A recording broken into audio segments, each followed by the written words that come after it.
Hello everyone, I gotta find out if I can get this going. Sorry everyone, late as hell.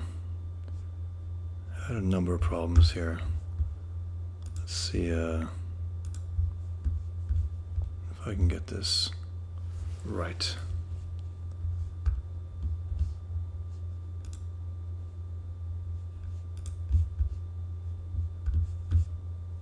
I guess if you could let me know.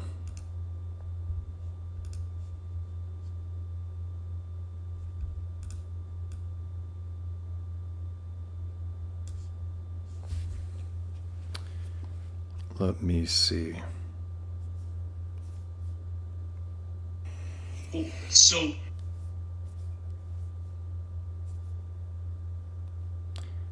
really should be getting the hang of this. Sorry everyone. All right, so I am on, and I just want to see basically if anyone's there, if you just comment, and I can start this thing.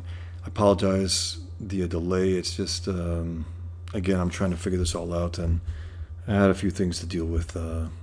Sorry about that again. But yeah, just make a comment, and we can go from there, and then I could just get this started. Thanks for being here. I see that there are some of you here. I just want to make sure you can hear me, see me, and that everything is clear to go. I definitely got to get the hang of this. Okay, thanks, man.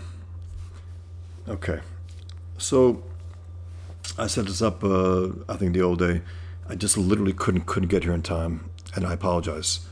Again, I got to get the hang of this. I'm doing mostly videos, recorded videos of favorite artists of mine, from John Reed Jr. to right now. I just began Alex Toth series, and thanks, appreciate it. Praetor. I'm sorry.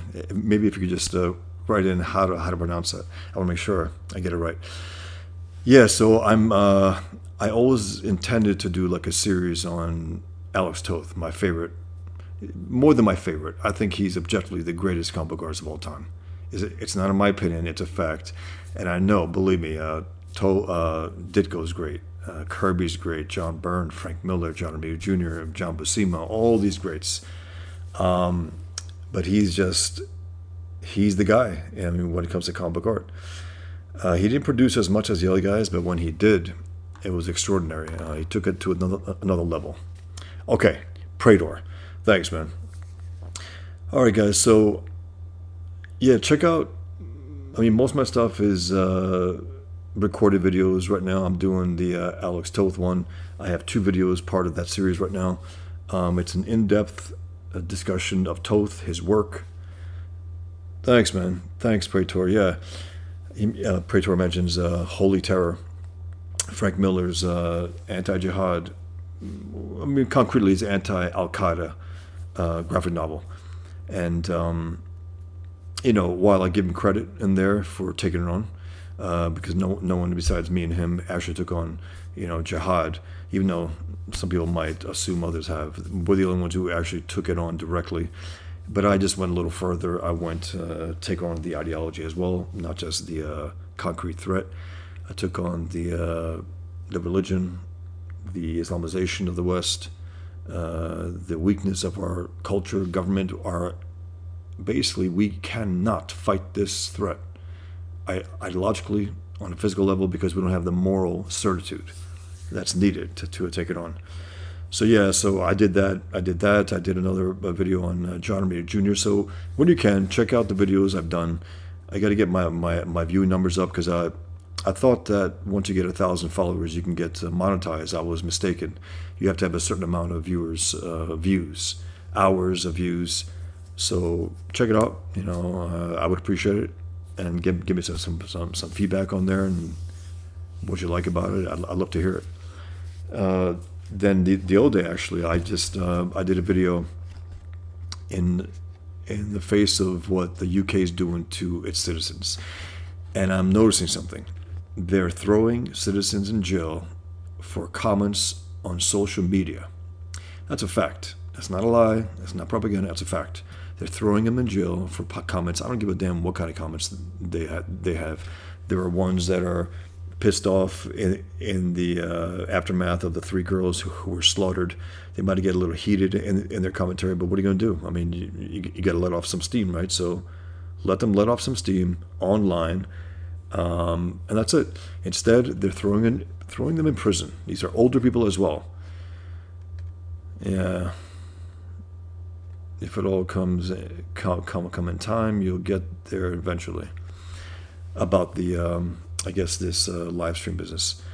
Yeah, I mean, I got to figure this out. I enjoy watching YouTube, channels. I less and less though these days, less than I used to. But I still enjoy the entire thing of the analysis, of breaking down things, of the live discussions. Some of them are very indulgent. I don't really care for that personally, but anyway, so I did this a live show, not a live show. I drew this live the other day. It was a Muhammad drawing.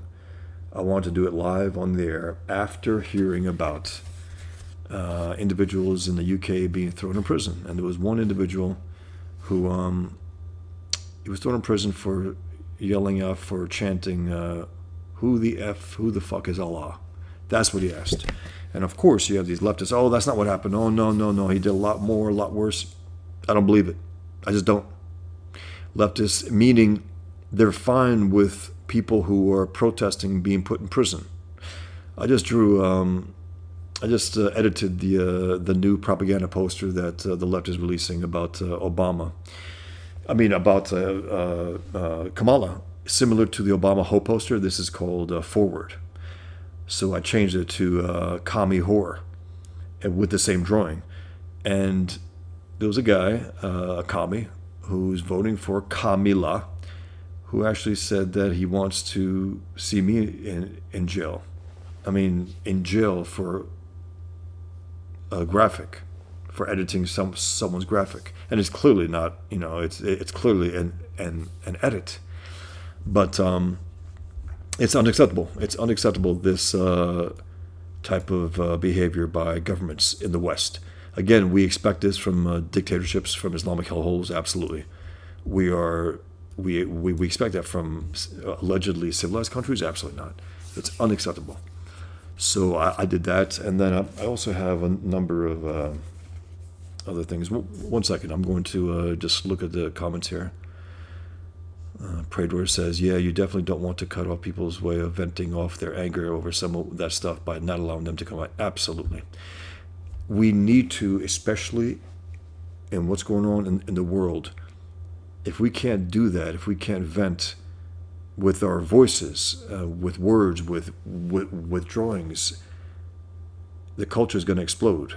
And I guess that's what they're counting on, the left, because they want to kill free speech, so therefore people will end up exploding, and then they'll take full control. That's their idea, at least. That's their plan. You need, when things like that happen, when these innocent young girls are slaughtered, you need to allow people to let out a little, let out some anger, go protest the fact that the government isn't protecting the people. They're only protecting communists and Muslims. That's really what they are, at least in the UK. And then you have the scumbag chief of police in the UK, not only imprisoning his citizens on the behalf of Muslims and communists, but threatening Americans. That's why I drew him as Muhammad Hitler. I drew him as Muhammad with the turban that I do with the horns, and with the Hitler mustache and the Hitler goatee. So it's just like a long goatee. So it's like a long Hitler mustache that goes down his chin. And I tagged him with that, and I told him, F you, you rat bastard, because the fact is he was threatening Americans, threatening people overseas, and saying, it's not just based on my own citizens, but we're looking at you too, and we can extradite you. He actually said that. He wants to extradite Americans for our free speech online. Unacceptable, impossible, and they have to get pushback. You can't allow this. You can't allow any kind of potential fear to say, well, oh my God, if I do say something, they might actually arrest me. Hey, that's way out of line. It doesn't, ultimately, it's a fight worth having. It's like, the idea about, okay, let's just imagine World War II, right? Nazis tell us, you can't draw Hitler. And Americans say, okay, we won't do that. It wouldn't happen. It wouldn't happen. We'd draw him, we'd mock him. Unfortunately, today's American, at least most of us, when the Islamic enemy told us, you can't draw Muhammad, we abided as a people, as a group. And in that sense, we've become de facto Muslims. In that very sinister sense, because we're operating like Muslims. Oh, okay, there are some things that Muslims can't do, so therefore we won't do them either. You're making yourselves Muslim in that sense. And that's why I've drawn them as much as I have. But I just wanted to mention something also. I have my print comic books, Pigmen, the first 3 issues. I have my 7 books as well. I have 7 books. But I also have my first comic book, Table for One, which is my first graphic novel, and it's comic book, I call it now. I don't know. I'm leaning away from graphic novel. I don't know. I have to figure out exactly why, because I know that I think Will Eisner coined that, and I love Will Eisner. I think he was one of the greatest models for what it means to be a cartoonist. I mean, he's a guy who took it deadly serious way back when his peers were thinking that the entire industry is going to crash, at any moment.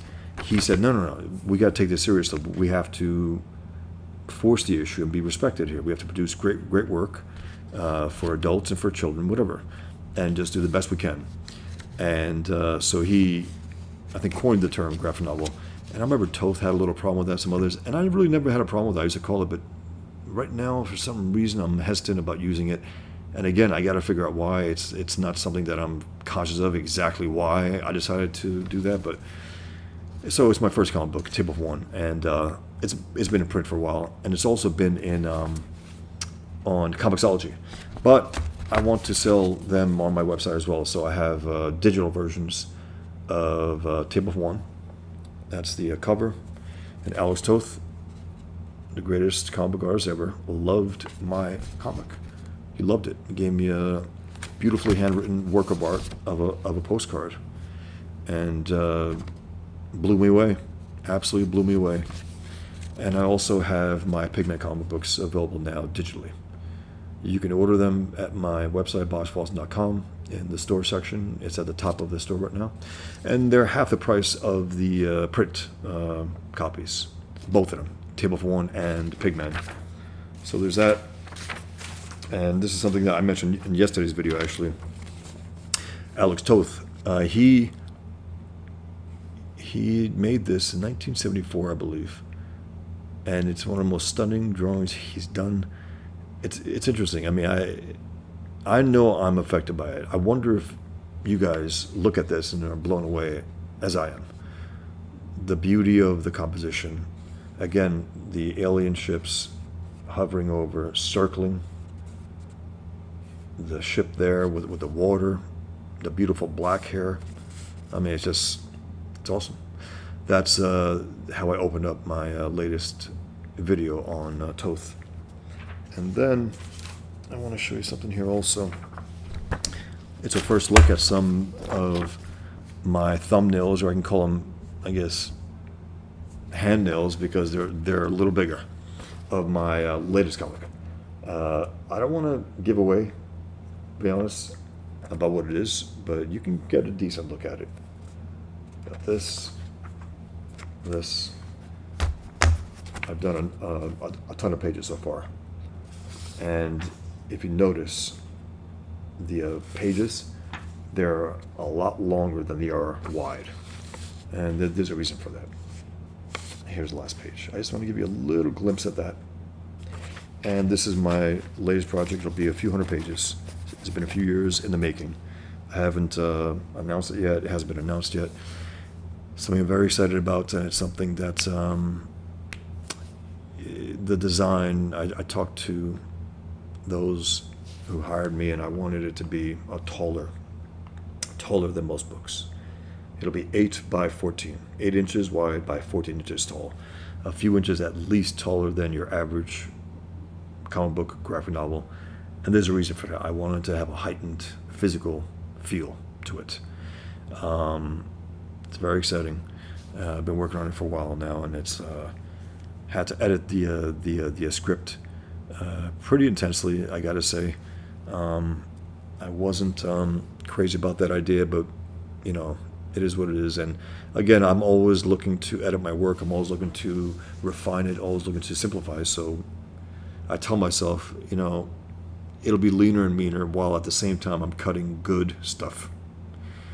I'm cutting good stuff, and it hurts a little because this is stuff that I know I put a lot into. So I'm doing that. And then if anyone's interested out there, I did.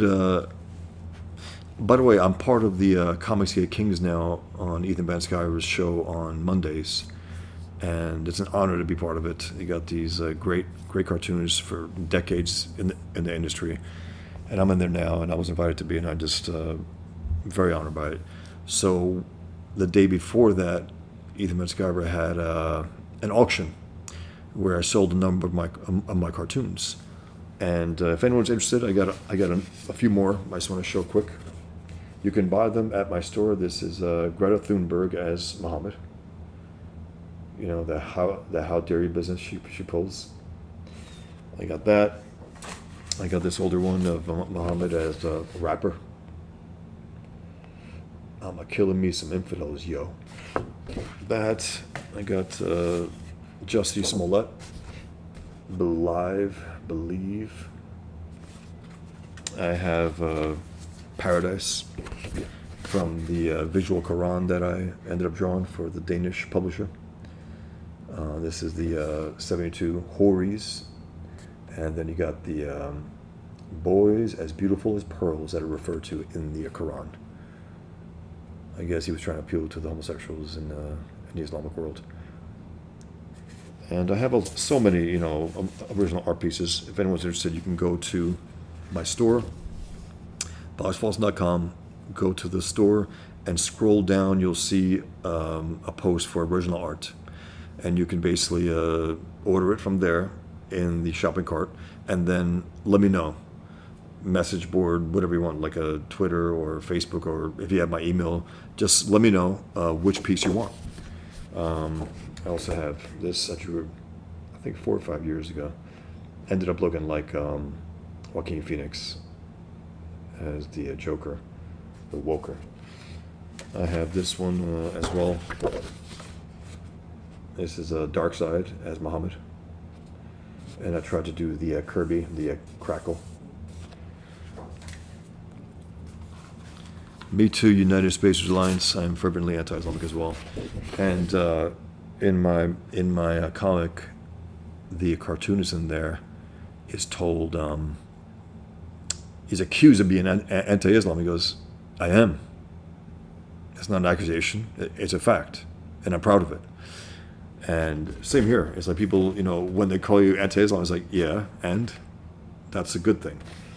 I also have this, which is Kanye West. It's when he was going off on Jews, and I call him Farrakhan, right?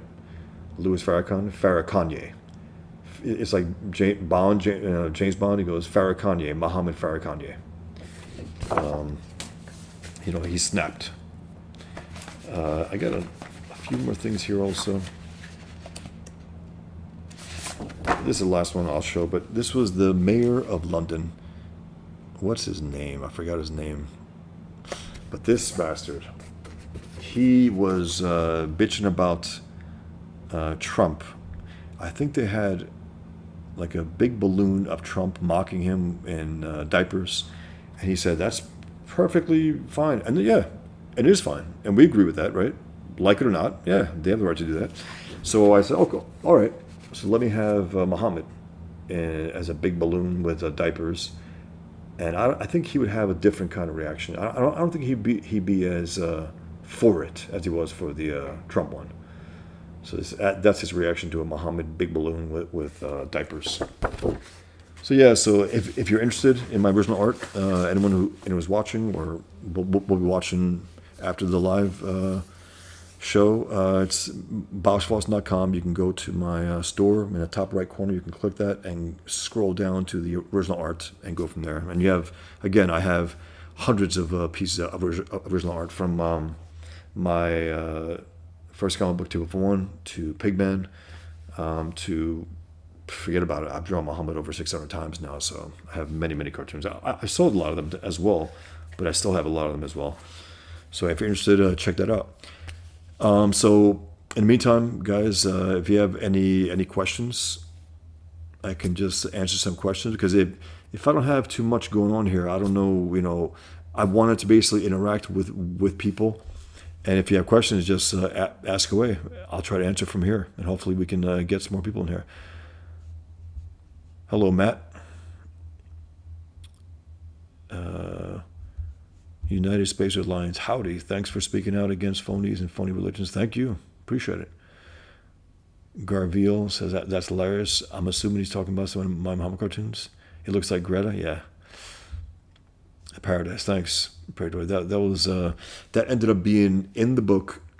It's basically a book. I did at least over a dozen full page spreads of things that are talked about in the Quran, things that allegedly happened, and also Paradise, which ended up being inside the book and on the cover. The front and back cover ended up being the Paradise. Yeah. Praetor says, be sure to put your website in your... I think I did. I think I have. I can double check actually while I'm on here, if you don't mind, because I definitely should have that.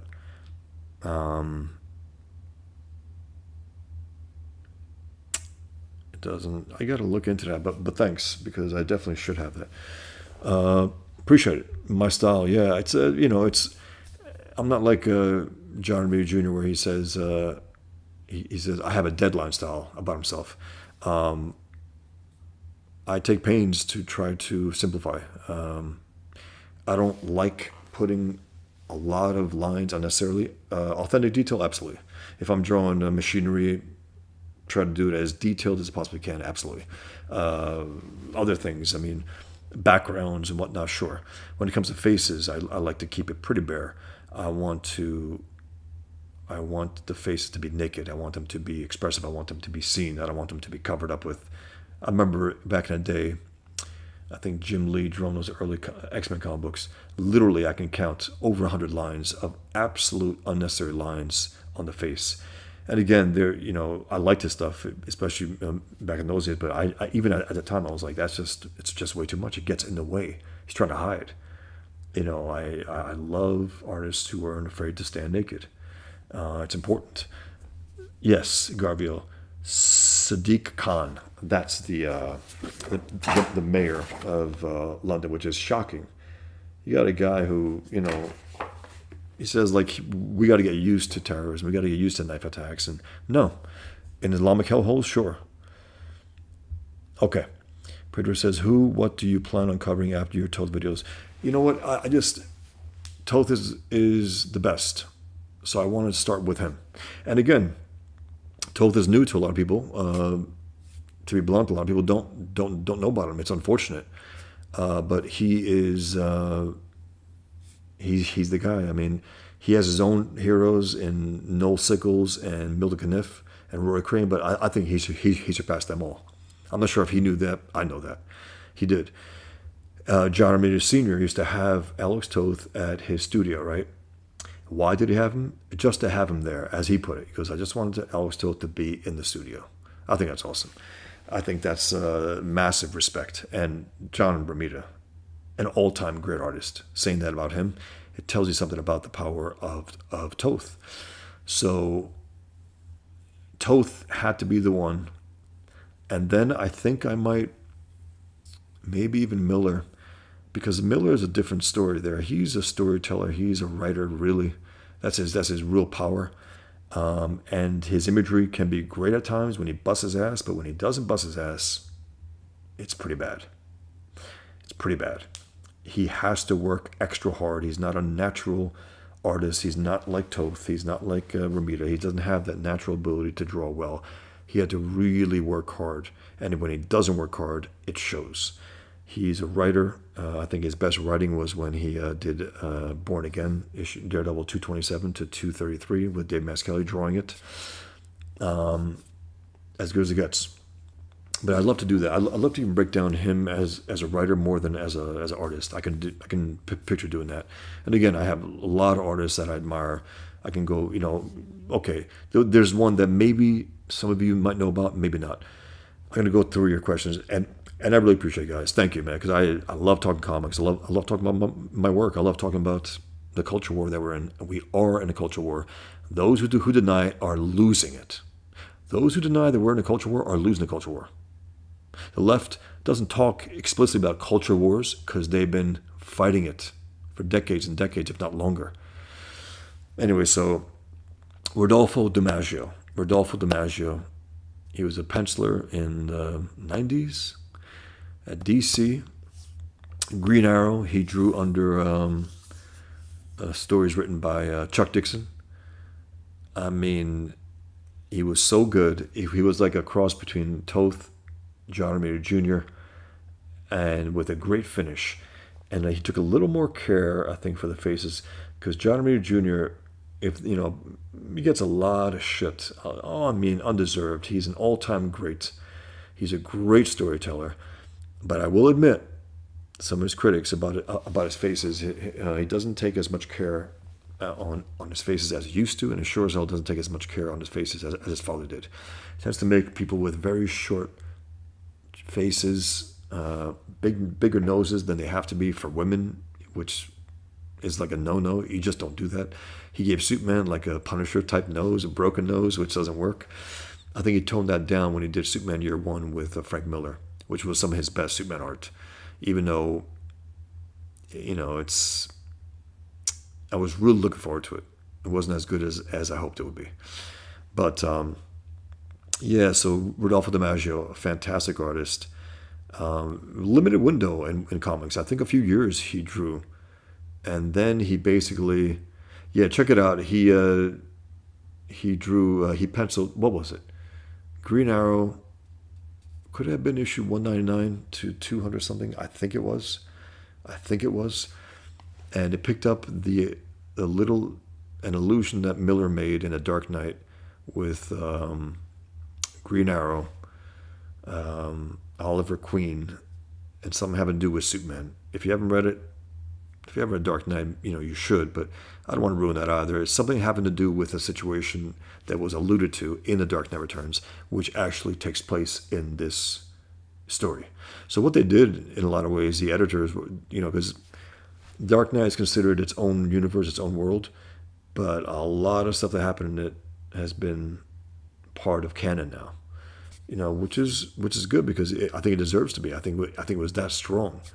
I know it has its critics, but I gotta say, the critics, especially the professional critics of The Dark Knight Returns, produce a work that has that kind of impact, that's that well told before you do that, before you shit on it, because it's like a bomb went off in mainstream comics when that happened. It was Miller at his peak powers, going from Marvel to DC. He went, left Daredevil. He basically left monthly comics after Daredevil. That's the only thing that he ever did, monthly comics. Went from Daredevil to DC, did Ronin. His samurai futuristic story had some really good stuff in there. I love the fact that he just completely went off, without any inhibitions. He just went off on that. It wasn't as successful as a Daredevil. It wasn't as successful as The Dark Knight, but it had its good qualities. So he went from that to The Dark Knight Returns, projecting Batman at 55 years old, Bruce Wayne, with a hellish Gotham that has gone to hell, basically because Batman wasn't there, and to go back and fight crime. Great stuff. It's absolutely great stuff. It deserves all its accolades. It really does. And again, you can argue, and I get it, that the art deteriorated in a lot of ways as the story went on. He went all in on the story. Whatever reason, he got a little more cartoony, a little more rough, and a little weird. But for me, the story held up, and the storytelling, in that sense, I think got stronger, if not the actual draftsmanship. But so that and the Green Arrow that Chuck Dixon wrote. There was one issue where you had Bruce Lee and Elvis, older but tip-top shape, being bodyguards for this one, I guess, a young king. I believe that was one of the issues. It was fun. It was light, and it was Connor Hawke. Connor Hawke. That's the son of, I think, Oliver Queen, who ended up being Green Arrow. And without Chuck Dixon and Rudolph DiMaggio doing that, I would never have gotten a kind of secondary character taking over the mantle of Green Arrow. But yeah, it was really good. Check it out if you can. He was a great artist, and I think he ended up doing movie design work for Marvel, Indiana Jones, other movies. Okay, so let me just follow through here. So Praetor, I think after Toth, I'll see. Again, I think Miller is writing more than his drawing. I think could do something along those lines, because Toth, I'm going to go on for, I don't know. Right now, I have 2 videos dedicated to that so far. Who knows how many more? I could have 10. I mean, it's that big an issue. And again, I want to introduce Toth to people who may not know him and make the case. And also, for the next few days, I'm going to just read his interviews and let you into his mind, what he was thinking, what made him angry about comics, and what he loved about them, and then show you his art. Because the art really speaks for itself. I don't know what I can say as I look through the pages. I always have a lot to say about it, but truly the art just speaks for itself. Dark Conception said, are there any artists that influenced you the most? I think before I discovered Toth, it was Romita and his son. John Romita Sr., who was just John Romita for you, that was his name, John Romita, John Ringading Romita, as Stanley called him in the comics, and then John Romita Jr. Something about them, and then you look at the precursor, right? The precursor to Romita is Milton Caniff, Alex Toth. He came from that school. It's realistic to an extent, but a stylized realism. Beautiful women, handsome men, heroic heroes, evil-looking bad guys. They looked the part. So it was the Romitas, really. There was something about them. They took anatomy seriously. They took the face, the facial, the structure, the beauty of the human face seriously. Perspective, clearly, storytelling. Everything looked professional, of a really high quality. And Romita goes a little more edgier than his father did. He does. His father was very slick, even though he had his rough quality, the way he did the finished drawings. But Romita Jr., at his best, some of those issues of Amazing Spider-Man that he drew in the 80s, fantastic. I have a video on that. Check it out. I went through this omnibus with that and explaining why I think him and his father are the greatest Spider-Man artists. And in terms of, I think the greatest Spider-Man artists in terms of the design, the consistency, because again, those first 38 issues and 3 annuals that Steve Ditko drew and mostly plotted. People don't know that, but he plotted the bulk of those comics, and he only started getting credit later on. I think from issue 10 on. And he designed everything about the costume. I mean, Stan Lee just threw out there Spider-Man, right? And Jack Kirby was a first pick. He made it look like a Captain America, a big, bulky guy. It didn't work. So he gave it to Steve Ditko, and he came up with the entire design, the webbing. He came up with so much in there. So it was a co-creation. And unfortunately, Stan Lee, I don't know how long he did this, but he kept saying, it's my creation. It's not Stan Lee. It was a co-creation. And if anything, it was even more of a creation of Ditko's than it was yours, because you just thought of the name Spider-Man, and he ran with it. But anyway, so those first 38 issues are Spider-Man. You want to know Spider-Man, you read those first 30 issues. As good as it gets, as entertaining as it gets, as fun as it gets. And literally just funny.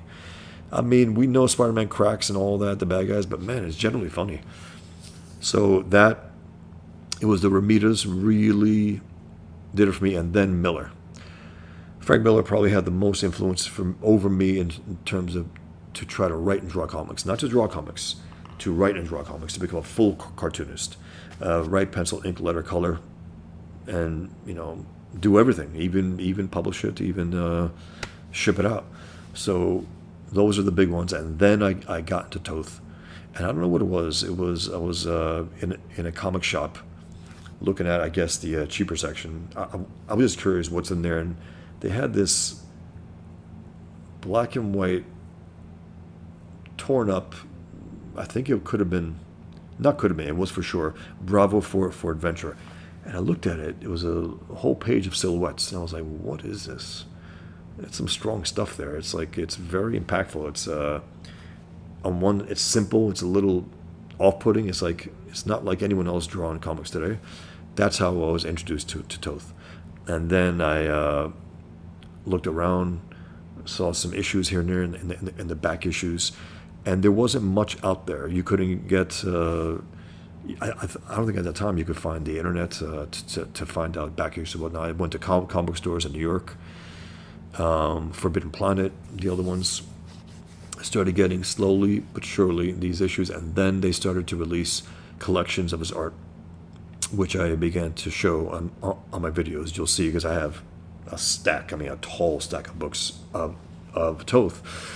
And I started to say, okay, this guy, he just, and you could see where Romita got some Toth. You could see where John Romita Jr., through his father, got some Toth. And even Buscema. I wouldn't say Buscema is not like a Toth, but there's something about the quality of his work as well. Stylized realism. And the anatomy, forget about it. I mean, Buscema, when it comes to anatomy, he's probably the best. Again, Toth is the greatest. And then you have, I break it down, Romita Sr., the best looking superheroes and women, the most heroic looking men, hands down. Buscema, the best bodies, the best musculature, the best natural grace of the human body. The fight scenes, fantastic when he did Wolverine even. And especially when he inked those issues. Nobody inked Buscema better than Buscema. Nobody. Check out issue, I believe it's Wolverine number 8 and 9, I think, that Chris Claremont wrote, that he drew with Mr. Fix-It, the Hulk, when he's in the gangster mode from Las Vegas, Mr. Fix-It. It's so good. The art is fantastic. His brushwork is beautiful. It's just beautiful. So yeah, it was the Romitas. That was, in terms of just visual art, Romitas and then Miller at his best. But again, it was Romitas. I guess in one sense, when I got into the Romitas, I was thinking about being a comic book artist. When I finally got into Miller, I think that's when I started to think, wait a minute, writer-artist, right? Writer-artist, that's the ideal. That's what you really want to do. You want to write your own stories, that you draw. So Miller had a massive influence on me in that level, where I said, man, this guy's doing good work and he's drawing it as well. So that's something I got to get into. And I studied writing as much as I possibly could. I think I discussed that in my first live stream. Check it out if you can, because someone asked me for advice for writing, and I just told them whatever I could that I learned how to do. Praetor says, I'm looking at your website, and that print Through the Storm is really cool. Thank you. That was based on, it was loosely based on how it worked when he was going through in the Fountainhead. It's not how it worked necessarily, but it is based on that.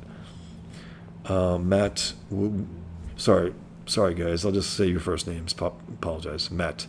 Muhammad bobblehead with a sword would be pretty funny. You know what? It's funny you say that. Because seeing EVS talking about his action figures, and from Rainbow the Brute, his Cyberfrog, I've been wanting to do like a Pigman one. And I actually got someone years ago. A decade ago, man, longer than that actually, incredible, 13, maybe even 15 years ago, a guy wanted to do Pigman action figures. I said, absolutely. He goes, okay, so here's what we're going to do. And then he said, okay, we got to get really built I said, well, hold on a second. I want him to, Pigman is not ready for prime time, right? He's not. He's a little over the hill. He's a writer. He's not a bodybuilder. He's not that young a man. Ready or not, though, he had to fight Jihad, ready or not, after 9/11. So he has a big gut, and as I put it, he has the guts to fight Jihad, right? And the guy recoiled that. He goes, "Whoa, we can't have that. He's a superhero." I said, yeah, but he's not your average superhero. He's Pigman. He's very specifically born after 9/11 for jihad. He's not the superhero per se to fight all crime at all times. No, he fights jihad. He wants to pummel them out of existence and go back home and live happily ever after with his family. So we had a fight about it, and I couldn't get him to, agree to that. So anyway, so I've been thinking again about the Pigman action figure, and then I've been thinking about a Muhammad action figure. I want to do that again. I've drawn him over 600 times. He's become a character in a lot of ways. He's become my character in a lot of ways, even though.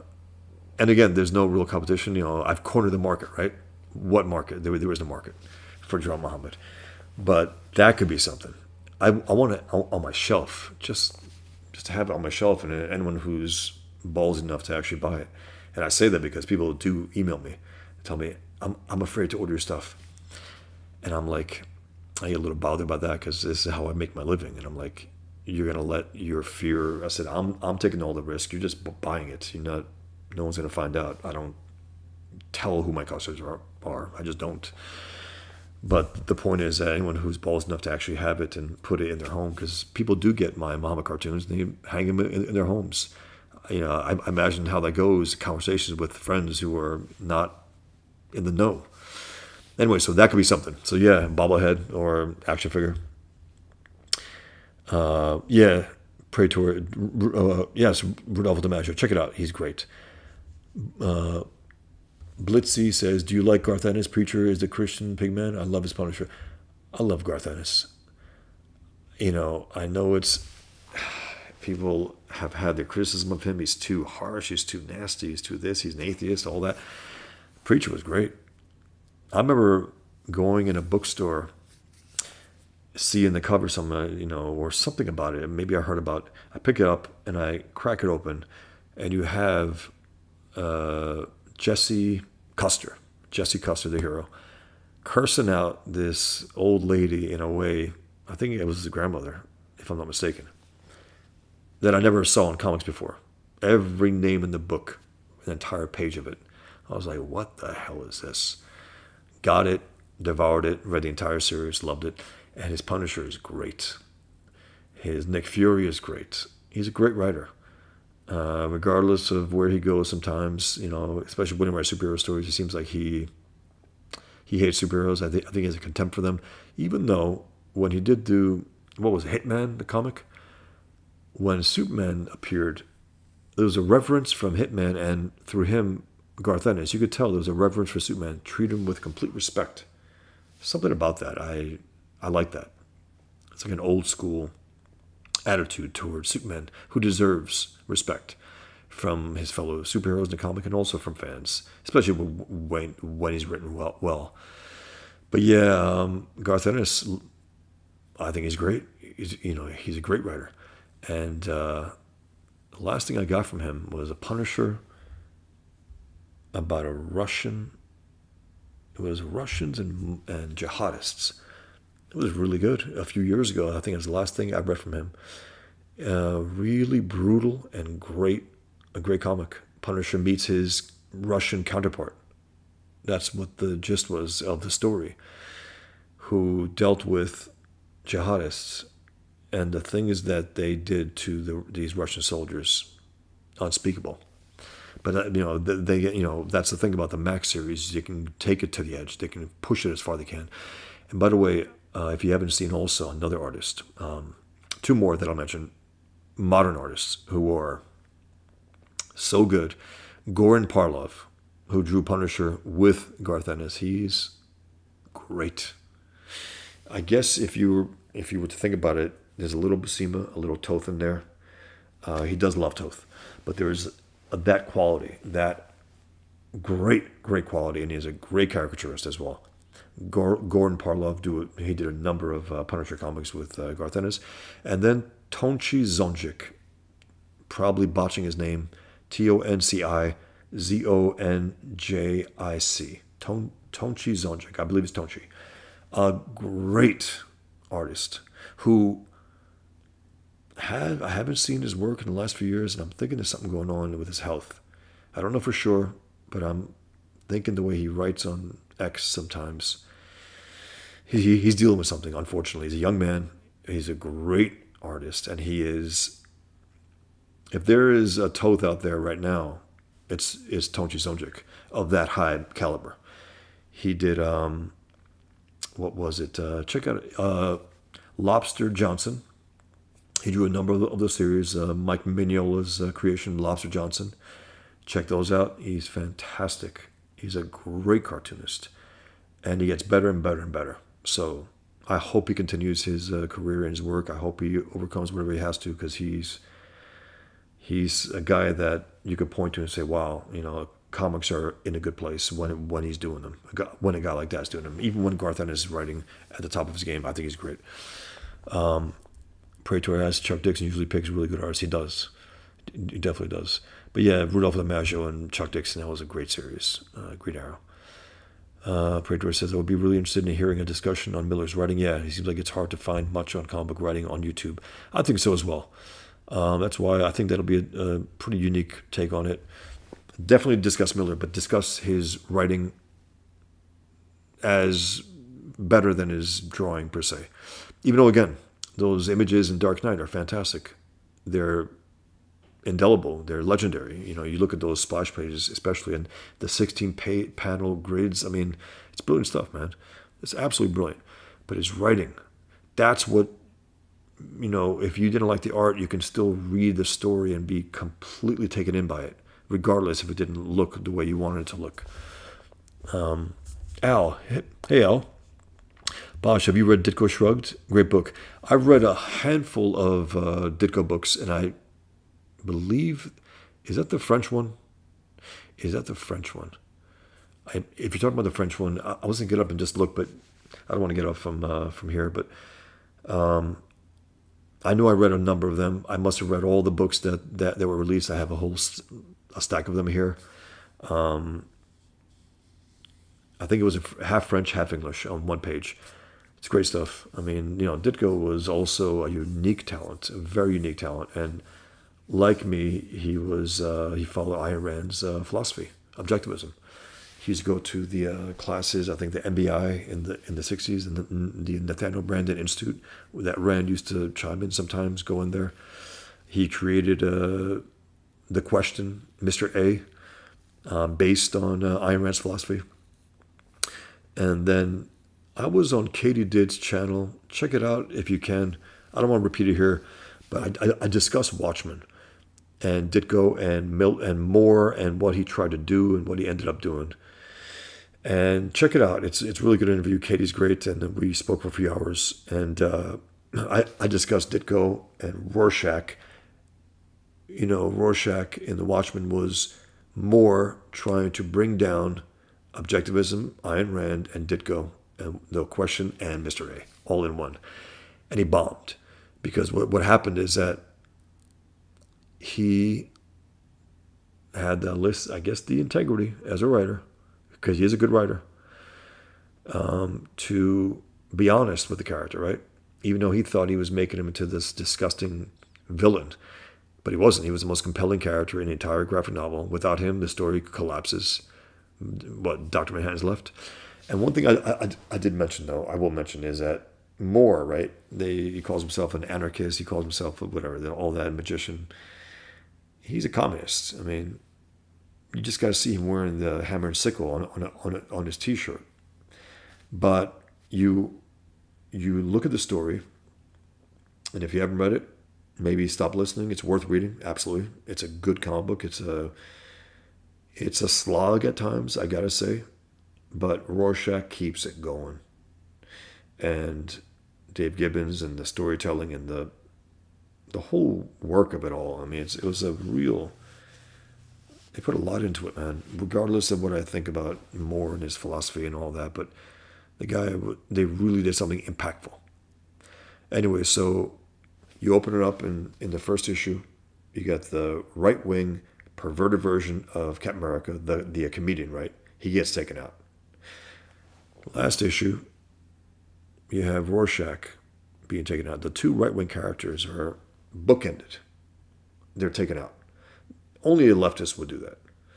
He takes out the two main right-wing characters, beginning and at the end. And the rest are just half-assed,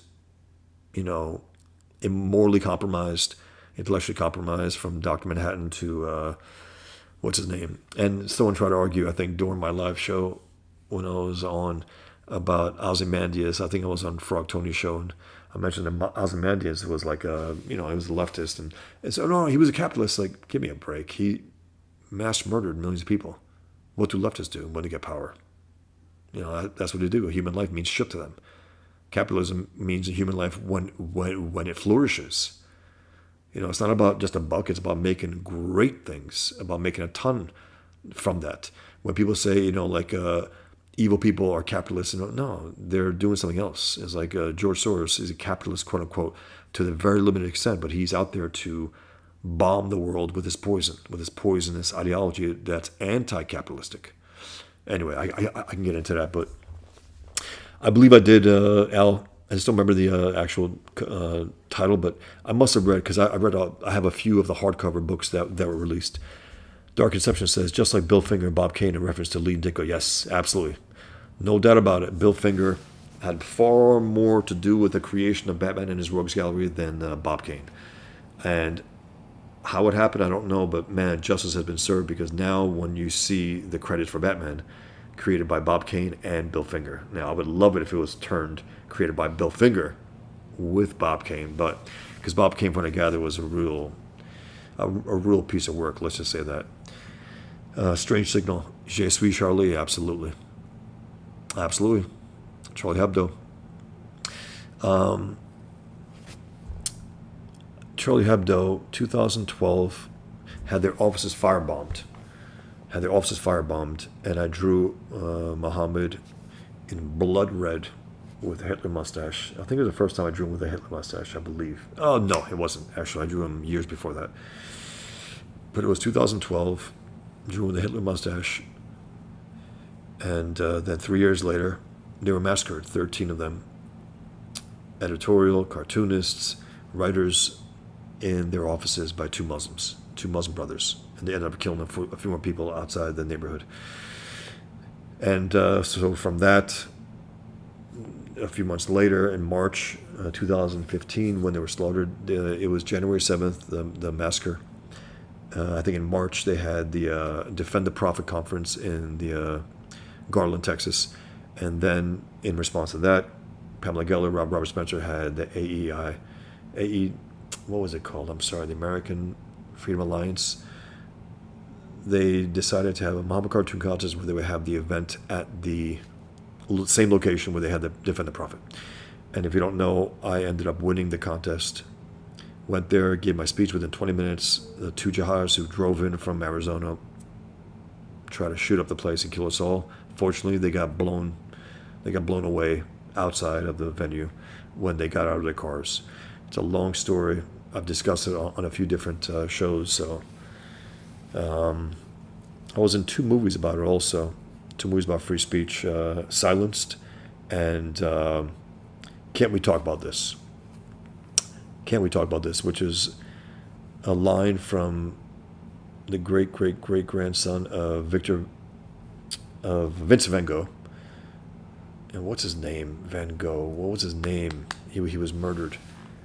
Anyway, while he was being stabbed to death by a Muslim, he was saying, can't we talk about this? Can't we talk about this? We can't talk about this. Once you're in a fight, you can't talk. Once you're being killed, you can't talk. So that was the name of the movie. And I'm in there. Check it out. You can find it maybe somewhere. Prime, I think Prime Video, you can watch it on there. And The Silence was by Mike Cernovich with a director and a writer, and he was the producer, I think. And I discussed it there as well. There's a lot of people in there. It was Anthony Cumia was in there, and Dershowitz, and a lot of other people in there. I think Gab McGinnis and some others. And about people you like or don't like, it doesn't matter. We were all talking about free speech, and it's incredible, deadly importance in civilization. Without free speech, what are we? We're a hellhole. Look at the world. Look at the countries that don't have free speech to know how much it means to mankind. Diana. Hi, boss. Just wanted to drop in and say hi. Looking forward to chapters 4, 5, and 6 of Pigman. Maybe an animated series. Man, would love that. Absolutely would love that. There's been a little talk here and there about adaptation. Some studios were interested in a live action movie, also animation. And in terms of the chapters, 6 issues for sure. It could be 7. It could be 7. And that'll happen after I'm done with this large project that I just showed everyone. If you're just chiming now, check out this video earlier. Next time you see it, and just go a little earlier, and I showed you some samples of the detailed roughs that I did. Hitman 2, Blitzy. I don't know. Was that another series? Oh, okay. He liked Hitman as well. Yeah, me too. Strange Signal says, do you believe it requires opposition to become critical in your thoughts on a topic? Do you believe it requires opposition to become...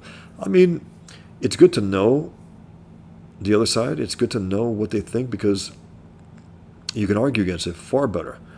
After 9/11, even though I was raised Muslim, I didn't know too much about Islam. I just didn't. So I said, okay, I need to get in the enemy's head and find out what this means. Were they devout Muslims, or were they, as we're told they are, extremists who don't follow the religion, who go against the religion? No, they were true believers. So yeah, I needed to know this enemy deep down, seriously, in order to write him effectively, to be authentic about it, and then to also argue against it. I have a lot of debates in my series, and the Pigman stuff takes him on a physical level, and then the Killian Duke, part of the series, the realistic series part of it. Even though Pigman gets in debates himself in his alter ego, but it's something about, does it require opposition to become critical in your thoughts on a topic? I mean, again, it depends. I mean, for what I did for this issue, I think so. I mean, the reason why I started is because Americans were slaughtered. A few thousand Americans were slaughtered, and I had to respond to it. So I said, okay, what am I going to do? I'm not going to go half-assed like Frank Miller did and just, go into holy terror without understanding Islam. It's stupid. The story suffered for it. It had no core. It was nothing. He taught nothing about the issue. He taught the reader nothing. Zero. Whereas people read my comic and they tell me that they didn't know this or they didn't know that, which is good. I mean, I'm supposed to be the guy who's supposed to bring all this stuff to light within a story. And again, I'm not being didactic within a story. I don't, however much I love Ditko, and I love Ditko, and I even corresponded with him, and he was very generous with his time. He got in the way of his stories by being didactic. I mean, it's very tough to slog through those Mr. A, those stories. It really is.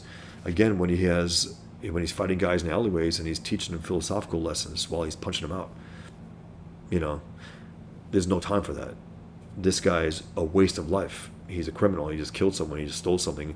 You're not there to try to rehabilitate him. You're there to stop him from doing crimes. So it's a waste. You have to find the right way to do it. That's why I had my characters on TV shows, in debates, at panels and conventions where they can truly go back and forth with their ideas. They can truly do that. It's important to do that. So yeah, you have to find the right venue for your characters to discuss these topics. You can't be in alleyways punching out guys and telling them, in this life you must understand philosophy, right and wrong, A is A, what that means, the law of identity. You can't do that. It hurts. It hurts a story. So, I love great dialogue. I love writing, enemies going at it ideologically. You have to find the right way to do it. And I believe I did with The Infidel, Table for One. You be the judge, though. If you haven't checked out my comics, check them out. They're available in print. They're available digitally now, which I just put up. Check it out. I think you'll like it. Oh, yeah. Praetor Parlov. He's great. He's absolutely great. I think he also had an illness. He had a heart attack. So he hasn't been working as much. But, man, when he's at the top of his game, he's fantastic. Blitzy writes, he thought about Alan Moore. He thought the reader would agree with the greater good approach, but we liked Rorschach, the brutal, nasty, but principled hero. Absolutely. Rorschach couldn't abide by his fellow heroes, quote unquote, bending over for Ozymandias, saying, "Okay, yeah, we can't argue against it. We have to live with it." He's like, "You're joking."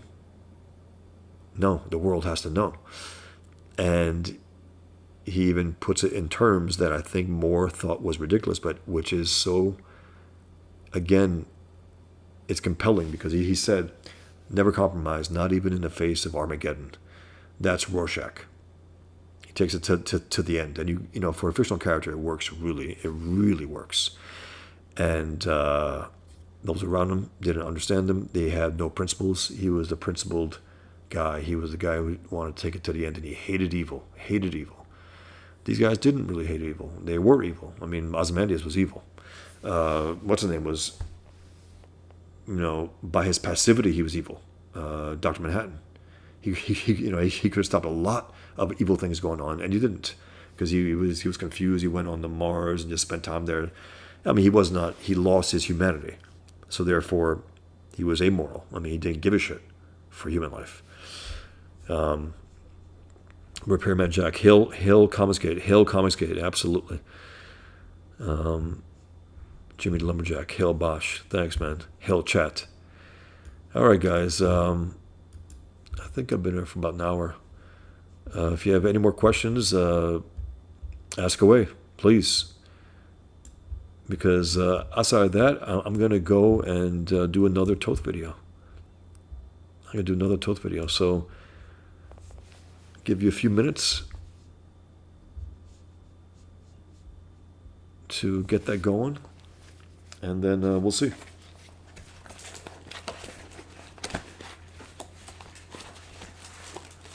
This is another drawing I did of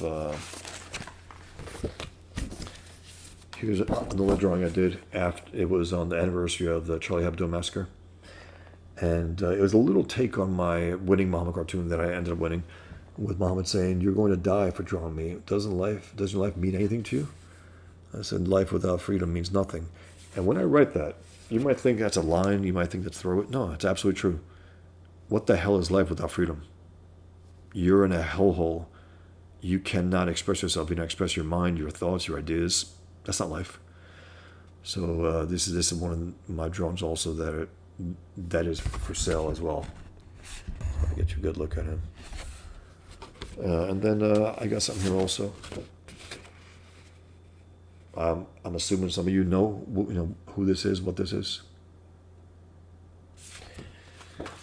Afro SF Lanza Comics. I've literally just discovered your channel with your Alex Hill video. You just happened to be live streaming. Cool. Thanks, Afro SF. Afro San Francisco, I guess. Appreciate it. Thanks for being here. And thanks for being here, everyone. It looks like the questions are winding down, so if you have another one or two, let me know. I can go on for a while, or again, I'll just go back to the to next Toth video and just continue one of the other interviews.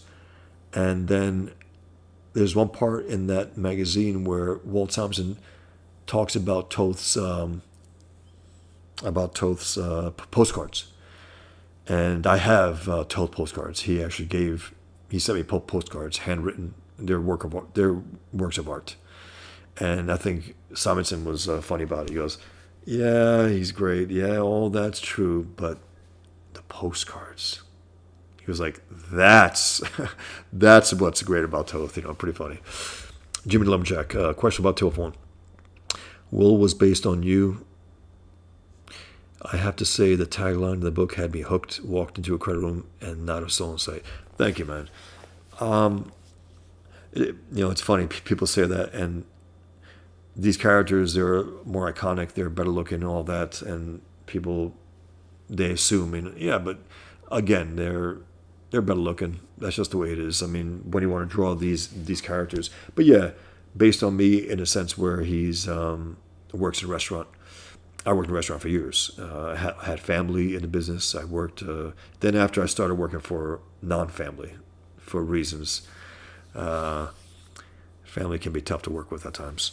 But yeah, This is what he's mentioning, Jimmy. It's my first graphic novel, comic book. I've been calling it comic book, and now I felt right back into calling it graphic novel.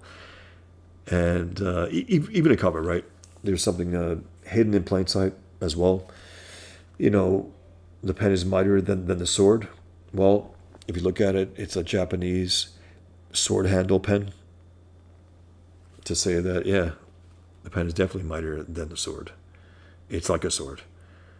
It can really destroy evil, ideas. And this is the line that Jimmy brought up. I walk into a crowded room, not a soul in sight. That's the ended up being the signature line and image of the entire series. And this image right here is what got Joe Quesada from Marvel Comics, the editor-in-chief at the time, to ask me, hey, I love this. You got more? I said, I have 81 pages. He goes, send them. Sent them. He got sick. It ended up getting into the hands of his assistant, Axel Alonso, who ended up destroying Marvel, a communist editor-in-chief. He's the one who brought in Miss Marvel, Muslim Super, all that bullshit. And it's terrible. And Dennis Kitchen had a nice thing to say also. And Joe Zabel, he was a cartoonist. He had this, a single night in a single setting that conveys an entire way of life, an entire philosophy, the past, present, and future of several characters, the dialogue, succinct, idealistic, and tough. Very, very, I mean, it was great to hear. And I mentioned in the video a hidden thing that I never mentioned to anyone for years, since it was released 20 years ago. There's a character called Kripnik Shvagula. I hope I can get this clear on the video. You see his hair right there. And right there as well. If I can get this clear. Sorry. Here. He's an ass kisser. That's a mouth on the left side of his head kissing an ass. And it's repeated throughout the entire series. And when he's in the actual act of kissing ass, he gets... it's pretty funny. And I revealed that in one of my videos after 20 years. It's a little thing that, you have these extra things, these extra hidden things, just for your own, so that's when he's actually in the act. Kripnik Shvagula. So yeah, this was a graphic novel that I wrote and drew. This is basically, I was in my 20s and I was going to art school in New York City. And there was a class I took there. Howard Cruz, rubber, what was it called? Stuck Rubber Baby. I knew nothing about him. And then I found out after the fact that he was far left and he was a gay guy and all that. But that doesn't matter because he didn't reveal any of that in the class. I didn't know about that until years later. Because I told a friend about it. He goes, whoa, Howard Cruz? I said, he's the best teacher I ever had. And there's something about having a professional cartoonist who writes, pencils, inks, does everything, teaching the class. Because you got some people who don't do that and they teach. They fall short. This guy did it all, right? And he was very demanding in a very quiet way. He demanded that we write, pencil, ink, and letter a short story. Or a part of a story that we had in mind. And he forced us to do that. And it was awesome because you dive in, ready or not. You have to write, pencil, ink, and letter, a short story, 6 pages, I think it was. That was for the semester. And it ended up propelling to Table for One because I said, you know what? I want to use the restaurant as a backdrop. I want to use that as a backdrop. It's like its own little world, its own little culture, a lot of different type of characters. You can have customers, alien people coming in and out. And so I used that. And that's where it began. And then a few years later, I wrote it. I went to writing classes, Robert McKee. I read a ton of books on writing. I just wrote things that no one will ever see. I just wrote and wrote. A few pages a day sometimes, just ideas, I think there was a book that I had where it sparked an idea and you just ran with it. It was very helpful because it forces you to just get it on paper. Get it all on paper. Great stuff. So yeah, I did that. Let's see. Sorry. Yeah, tip of one. Thank you. So yeah, I walk into the crowd room. Look, check out the back. That's the image. I walk into a crowded room, not a soul in sight. It's I think 3.5 feet by 4 feet, I believe. I believe that's the case. And it's just, you're working on the comic, and that's just one of the pages, right? And I'm like, damn, I like that, and I love that line, and people really got hooked by it. And I said, yeah, that's the, and ended up being a back cover. I could have done that as even a front cover. For a time, it was a front cover, but I said, I just want an image on the front cover without dialogue. So that's what it was, yeah. And if it's not obvious, it's the character. The structure is based on James Dean. You look at James Dean's face. He had the kind of face, the structure that an artist would draw, and it's not obvious because the hair, but it's in there. I'm revealing something else here that I don't think I told this audience. Again, it's not obvious, but it's there. That all-American look. And the way he wore his clothing, he was dressed in black and white. He's a black and white character, black and white morality, right?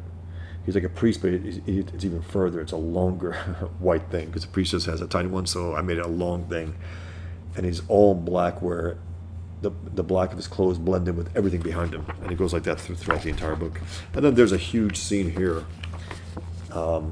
with all the customers having a chance to talk, and this. I was in the middle of this, right? I'm in the middle of writing and drawing this comic, and 9/11 hits. And that's what it made me stop and say, okay, am I going to continue this relatively pedestrian story and go and take on the Islamic enemy?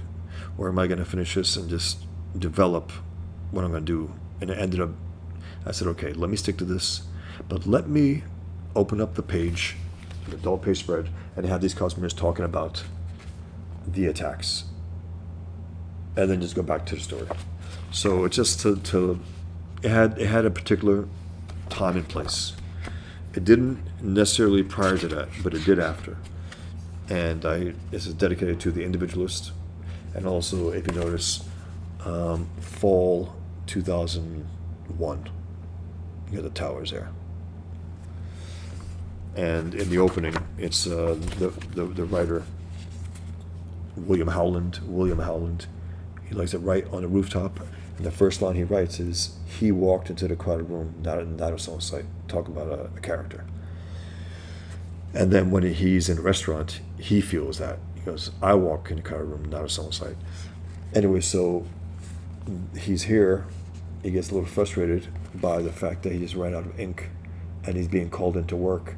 He throws a pen, and then he stops cold, and he sees a plane that looks like it's going into the Empire State Building. It's not. It's going past it. But, I remember 9/11 being in New York, and a week after, and plane flying overhead was no longer a plane flying overhead. Everyone stopped, looked up, and kept going.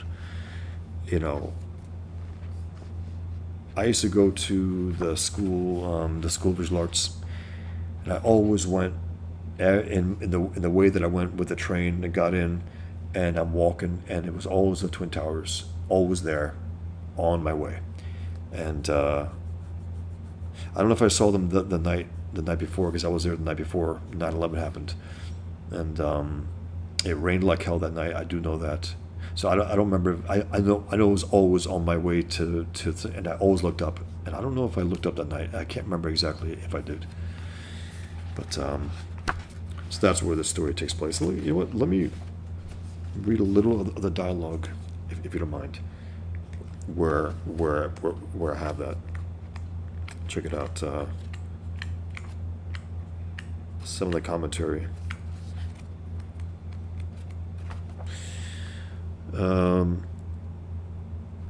one person says, kids are playing cowboys and Arabs now. Another guy says, what good are we if we're not pissing off the scum of the earth? Meaning, we shouldn't piss people off. Another guy says, their guilty civilians saw laughter in the slaughter of innocents. And I put laughter and slaughter with the S in front of it because slaughter is spelled like laughter. He goes, but we Americans are better than that. We won't laugh when we nuke the holy shit out of them. He goes, watch it. I'm a Muslim. He goes, I was talking about terrorists and their sympathizers. Maybe I better watch with you. A lot of heated stuff going on here. The guy says Islamic. He goes, America refuses to understand Islamic moral values. He goes, Islamic moral values? He goes, we've understood them to death. Now they're literally dying to kill us. And then here's the last one. Because some of it is just about, he goes, this is the worst service I've ever seen. He goes, really? I haven't seen it yet. Is he educated? Yes. And intelligent. I had a lot of fun here. I'm not into politics, okay? Believe me, politics is into you. And this one lady says, I'm not cheating on anyone. He's the one who's married. Another guy looks like a burnout. He says, she makes me feel like a widower. He goes, at least she makes you feel. Anyway, so at school, okay, so a guy asks, so Will is here, the hero in this scene, and a guy asks him, waiter, he goes, can you please tell my confused friend that we live in a gray world? And Will says, we do live in a gray world. He goes, thank you, which is why I have to see it in black and white. He goes, oh, God. And that's the thing, this gray world idea. We have, regardless, even if you believe the world is gray, fine. You can't see it in gray. You got to see the distinctions between good and evil, bad and good, high quality and shit and mediocrity. You have to see those things. And that's why it's so. And then also there's something here, a post 9/11 pacifist commentary here, where someone's on a date and he goes, my son. It's like a single guy. He goes, my son comes home from college and tells me he's a pacifist now. So I decide to put him to the test. I slap him in the face, and before I know it, he knocks me out cold. Thank God. She goes, check, please. The lady's like, now she's content being a common waitress in a goddamn restaurant. And the boyfriend's like, I'm sorry, sir. Please don't take it personally. He goes, no problem. I'm not a waitress. This old person says, what motivates me? Fear. Fear of being mediocre. And his date says, you must be scared shit. She goes, oh, come on, I'm joking. Some fun dialogue there. You got characters like this. He's called the Godfather by the owner, and the owner says, and he goes, God. Just God. And he wears 2 crosses because he's a double crosser.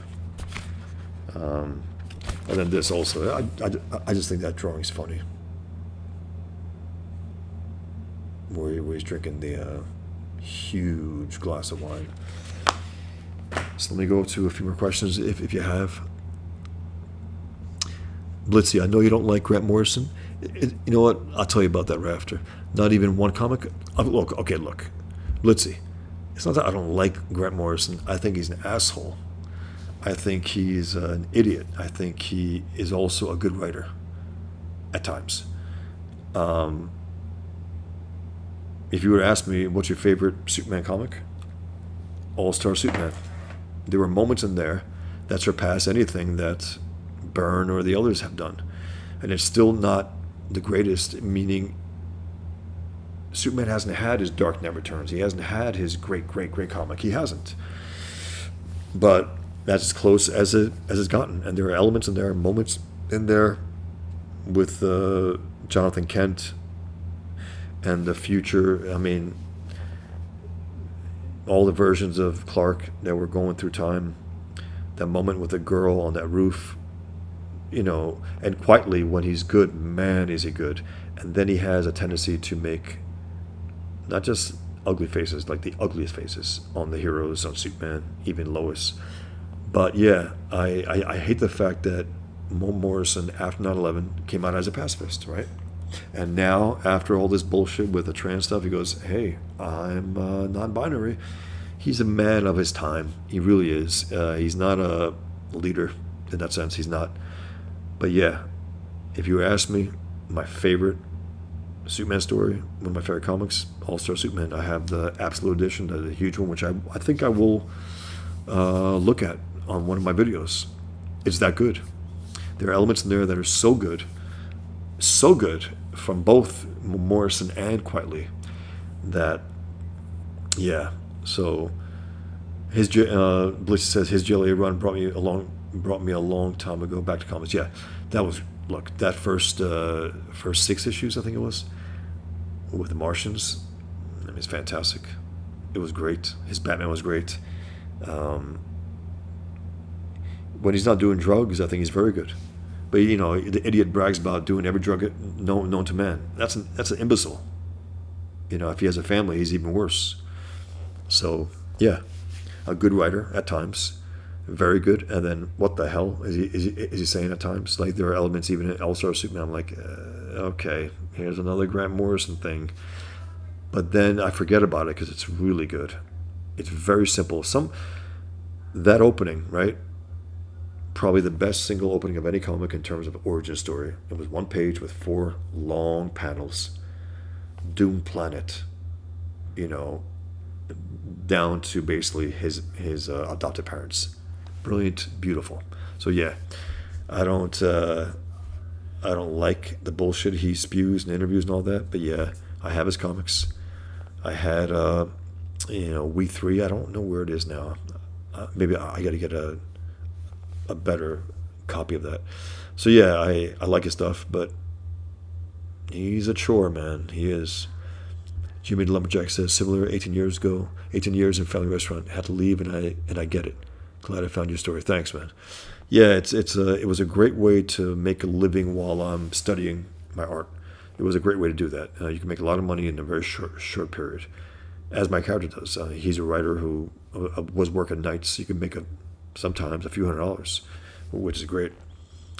Diane asks, I'll encourage everyone on the live stream to purchase the set of 3 comics. Thank you. You won't be disappointed. Bosch's Pigman series was my first exposure to the comic world. He's the real deal. Thank you, Diane. I appreciate it.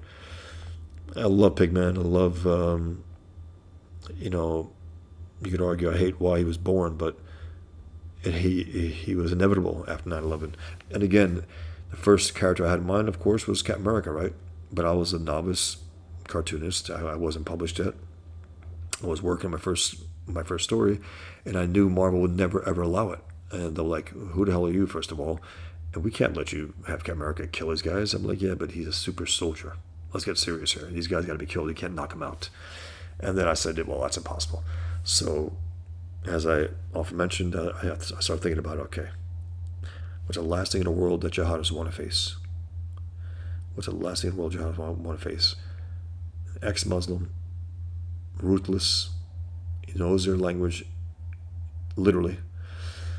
He understands the philosophy, the ideology, the religion. He understands why they do what they do. And he's going to be wrapped in pigskin leather. And the reason why is because, again, even being raised as a quote-unquote modern Muslim, the pig was considered the most disgusting creature on earth. My mother used to recoil looking at it on television whenever it popped up in any context, comic books, cartoons.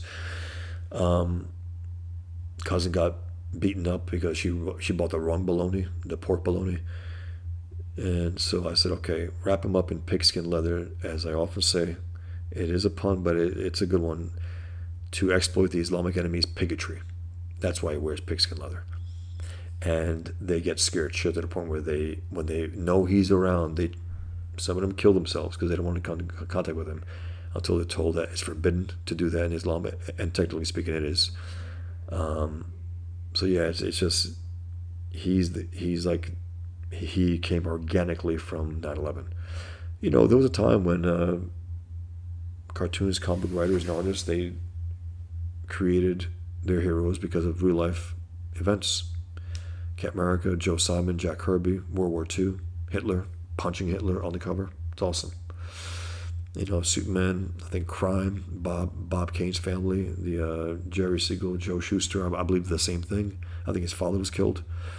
I think his father was shot. So what do? Created a superhero who's bulletproof.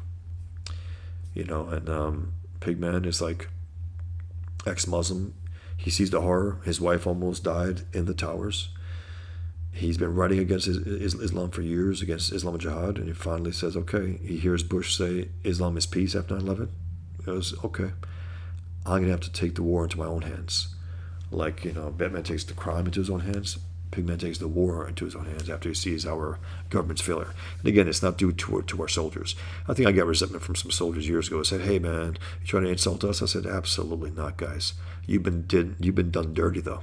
You have been allowed to be unleashed on this enemy. You could have taken them out in short time. You could have. So it's not. I'm not against you when it comes to. I'm against our disgusting government who gives you the orders, and they're horrific orders.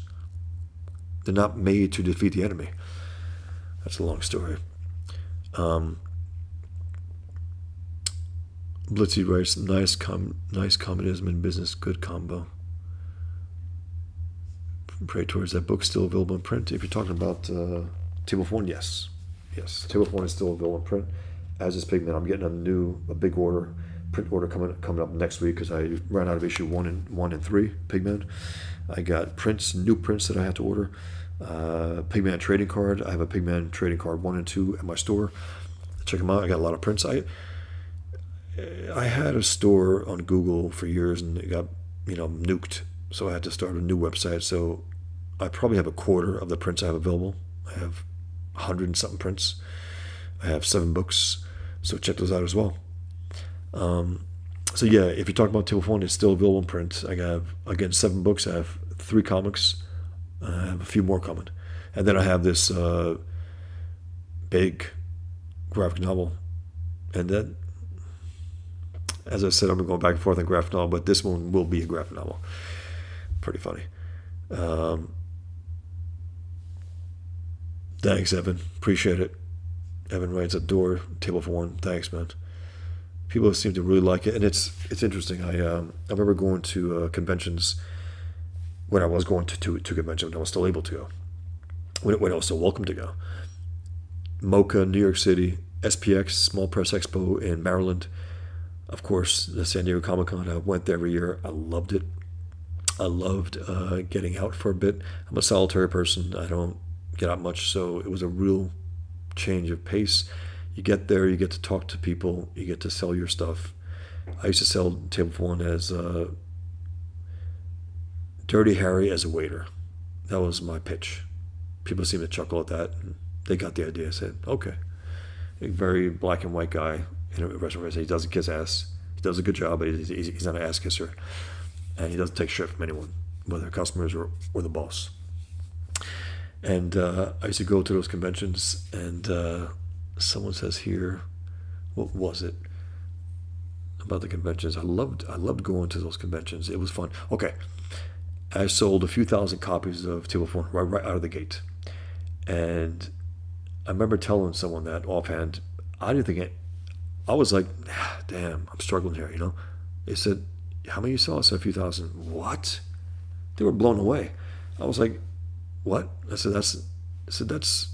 They were telling me basically that almost no one does that in the independent sphere. I was like, I don't get that.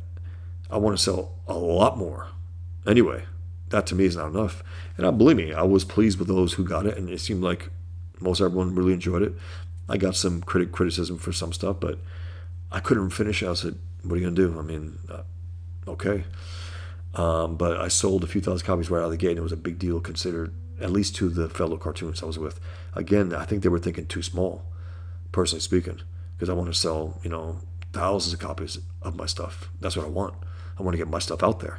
And I want to get, I sent it to Israel and France and Germany and Italy and India. And I don't think, okay, I have sold it to some Muslim countries. I think there were some atheist Muslims who appreciated what I was doing.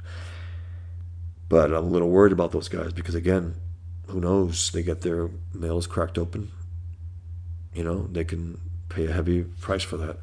But that's their call.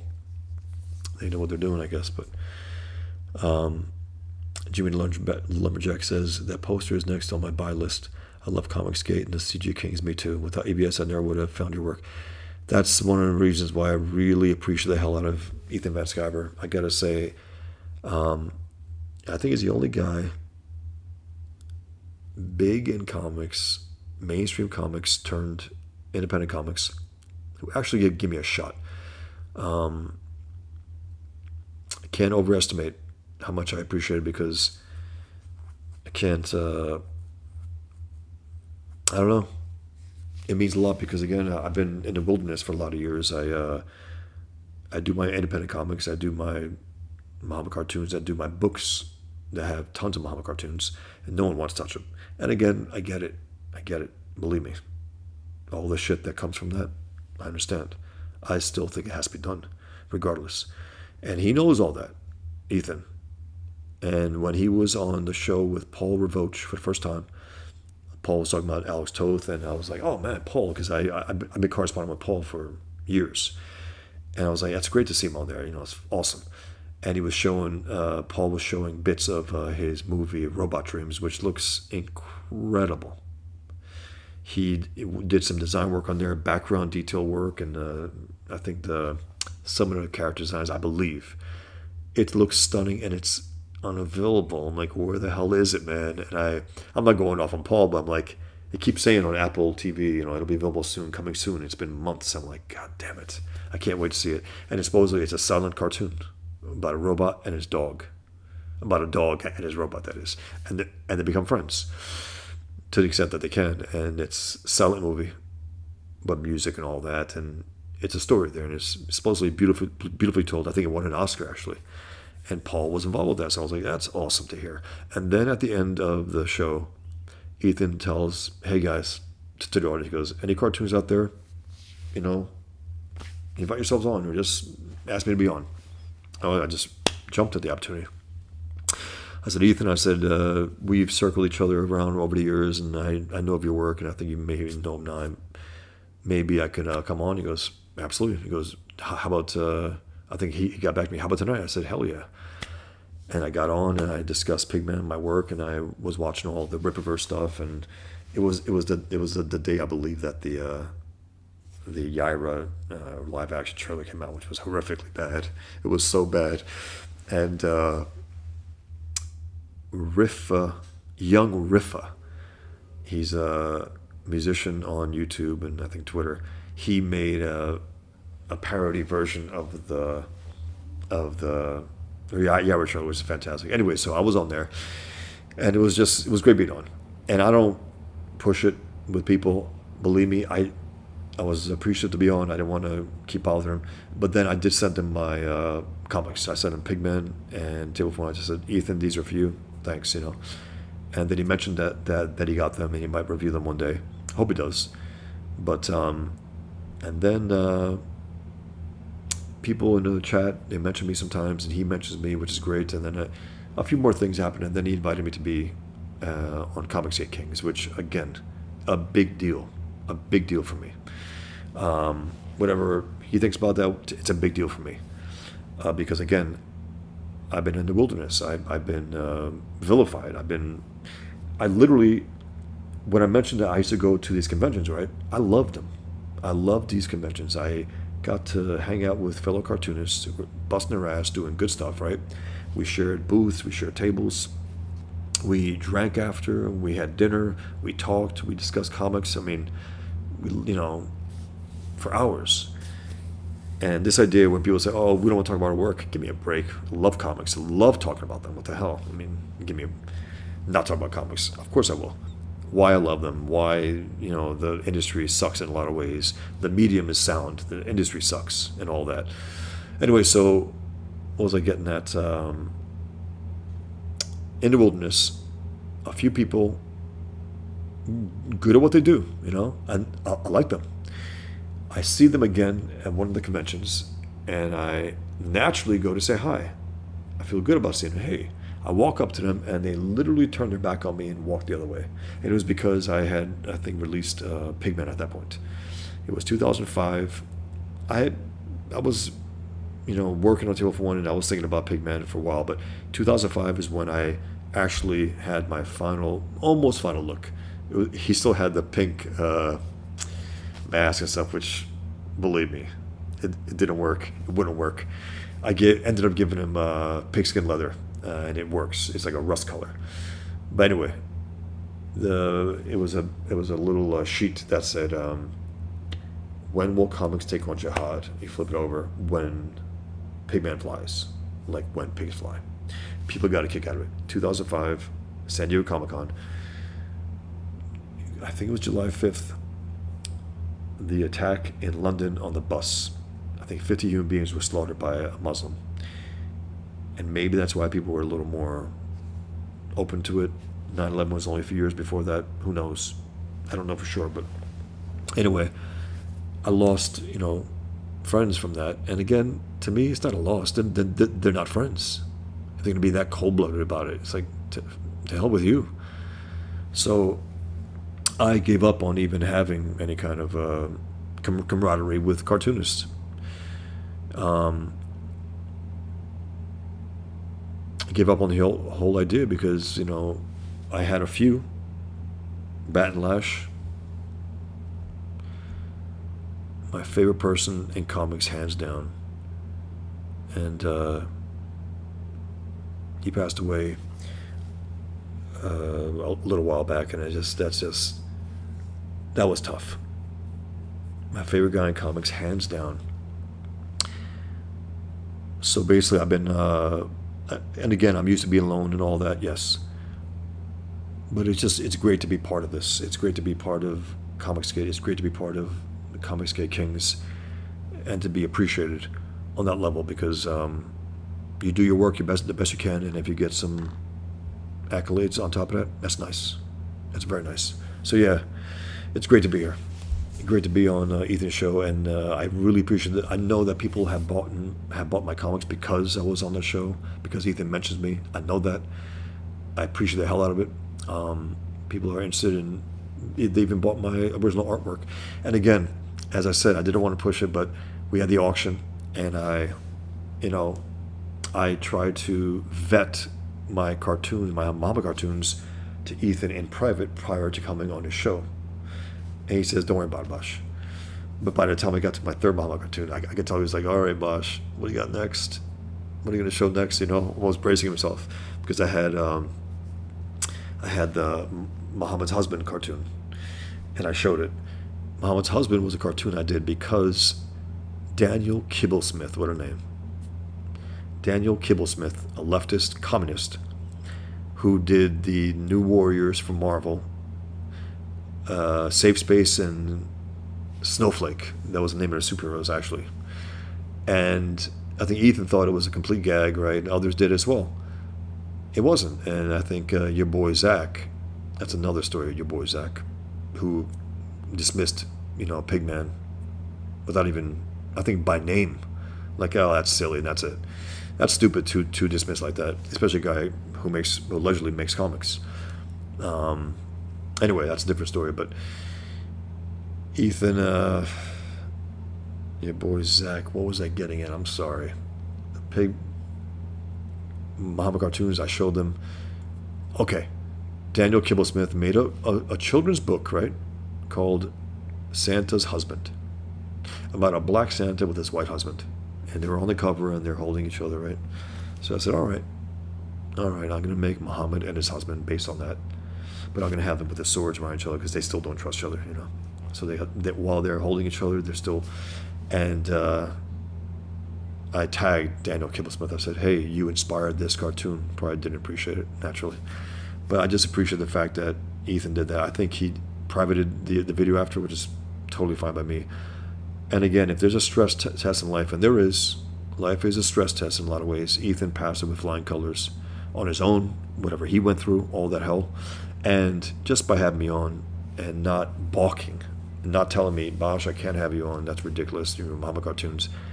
Again, I'm not going to shove it down his face anymore. The guy's a real deal. So I really do appreciate, and I really appreciate anyone here who knows of me because of Ethan. It's a big deal to me. I've been struggling to do comics for a long time. It's a struggle unto itself, and especially when you draw Muhammad, and no one wants to touch you. It's such a rare thing these days. I think I'm the only one doing it regularly at this point, especially and take it on Islamic Jihad in my Pigman comic. So thanks for mentioning it, Jimmy, and I'm so glad you let me know that you got into my work because of Ethan. It means a lot to me. Thank you. Prador, I'm off. Have a good night, everyone. Nice stream. Thanks, man. Jimmy Lumberjack, night. Good night. Blitzy All-Star Superman was great. Yeah, his personality is special. Yeah, that's one way to put it. He's definitely special. Oh, also one thing he did that pissed me off also. Post 9/11, what does he do? Does he create an anti-jihad superhero? No, he creates a Muslim superhero in the X-Men called Dust. Giving a tribute to the Islamic enemy, F9/11. That's what he did. So those kind of things, they stay with me. Even if I forget about them, there's something about, I'm like, this guy is off. Even if I forget about that technical thing, Jimmy the Lumberjack, a freaking chameleon he is. About Grant Morrison, yeah. Afro SF, I love Grant Morrison, but you make some great points. Yeah, look, he could be a great writer, and he is. And then it could be, what the hell's going on here? I think he took too many drugs in this issue. But those moments in All-Star, it's the moments in All-Star Superman that have surpassed any other Superman comic book. Because in general, I guess you could say some Superman stories are better than that overall, even though I really can't. He went the whole gamut, the whole history of Superman he put into that one series. And again, I got the hardcover, large, absolute edition. And quietly, when he's at his best, my God, he's great. And Morrison as well. And that series was really, really, really good. Blitzy says, Batman and the Martians was great. Yeah, I love the scene. Oh, man, big time. The scene with that fire was fantastic. I mean, that's brilliant. It's brilliant. So anyone who said, I don't like him, sure. I think he's stupid at times. I think he's a drug head and all that. But Dust would be funny for a Jihad supervillain, yep. All right, everyone. I really appreciate you guys being here. It's been almost 2 hours. Not bad. I'm going to figure this out a little more. Be here on time. I had to deal with some stuff. My life is what it is. Really, really appreciate you guys being here. Best to you, and I'll see you next time. And I'll be putting up another video of Alex Toth tonight. It's another interview from that magazine, and then go from there. Appreciate it, guys. Take care. Be well. Thank you.